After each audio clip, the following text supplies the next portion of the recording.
ଏକ ନମ୍ବର ଖାଦ୍ୟରୁ ମିଳୁଥିବା ଖାଦ୍ୟସାର ଗୁଡ଼ିକ କେଉଁ କାମରେ ଲାଗିଥାଏ ଲେଖ।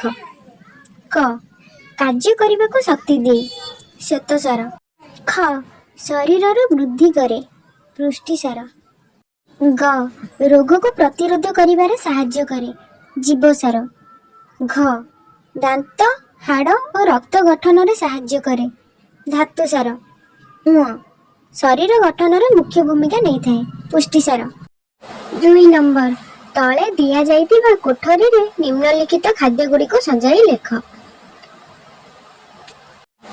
ମାଛ, କମଳା, ଡାଲି, ରୁଟି, ନଡ଼ିଆ, ଅଣ୍ଡା, ଆମ୍ବ, ବିସ୍କୁଟ, ଦହି, ବନ୍ଧାକୋବି, ଲହୁଣୀ, ମଟର ଛୁଇଁ, ମହୁ, ମାଣ୍ଡିଆ, ଲୁଣ, ମୁଗ, ବିରି, ସପୁରୀ, ଚୁନା ମାଛ।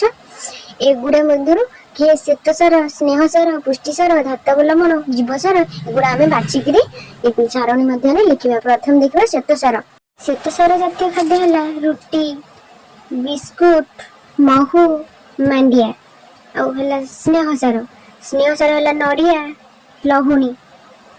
ପୁଷ୍ଟିସାର ମାଛ, ଡାଲି, ମଟର ଛୁଇଁ, ଅଣ୍ଡା, ଦହି, ମୁଗ, ବିରି।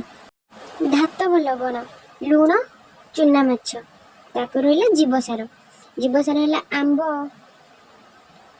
କମଳା, ବନ୍ଧାକୋବି, ସପୁରୀ ଏଗୁଡ଼ା ହେଲା ଜୀବସାର।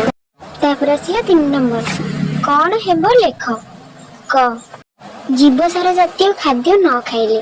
ଜୀବସାର ଜାତୀୟ ଖାଦ୍ୟ ନ ଖାଇଲେ କଣ ହବ? ଜୀବସାର ଜାତୀୟ ଖାଦ୍ୟ ଆମ ଶରୀରର ରୋଗ ପ୍ରତିରୋଧକ ଶକ୍ତି ବୃଦ୍ଧି କରିଥାଏ। ତେଣୁ ଜୀବସାର ଜାତୀୟ ଖାଦ୍ୟ ନ ଖାଇଲେ ରୋଗ ପ୍ରତିରୋଧକ ଶକ୍ତି କମିଯାଏ। ଶରୀର ବୃଦ୍ଧିରେ ବାଧାପ୍ରାପ୍ତ ପାଇବ। ବିଭିନ୍ନ ପ୍ରକାରର ରୋଗ ହେବ।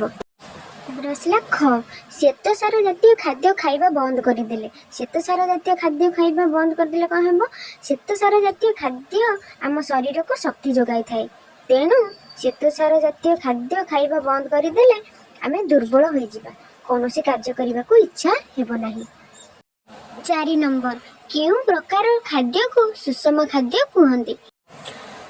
ବୟସ ଅନୁସାରେ ଶରୀର ପାଇଁ ଯେଉଁ ସବୁ ଖାଦ୍ୟ ଯେତିକି ପରିମାଣର ଦରକାର ହୁଏ ସେହି ଖାଦ୍ୟ ଗୁଡ଼ିକର ସମଷ୍ଟିକୁ ସୁଷମ ଖାଦ୍ୟ କୁହାଯାଏ।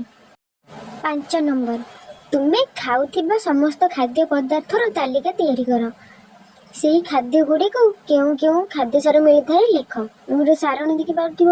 ଖାଦ୍ୟର ନାମ ସେଥିରୁ କ'ଣ ମିଳିଥାଏ, ମାନେ ବିଭିନ୍ନ ଖାଦ୍ୟ ଉପାଦାନ। ଯେପରି ରୁଟିରୁ କ'ଣ ମିଳିଥାଏ? ଶ୍ୱେତସାର।